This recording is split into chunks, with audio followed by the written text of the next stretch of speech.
नमस्कार दोस्तों, मैं संजय पांडे। कल एक पोस्टर मेरा सोशल मीडिया पे वायरल हुआ कि संजय पांडे लापता है।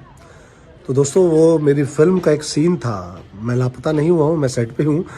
मेरी एक फिल्म का सीन था जिसमें दीवारों पे पोस्टर चिपकाए जाते हैं। तो मेरे कुछ मित्रों ने, मेरे को एक्टर्स ने वो फ़ोटो सोशल मीडिया पे पोस्ट किया, जिससे आप सब लोग बहुत चिंतित हुए। इसके लिए मैं माफ़ी चाहता हूँ। आप लोग परेशान हुए मुझे लेकर, और आप सब मुझे इतना प्यार करते हैं ये जानकर बहुत खुशी हुई।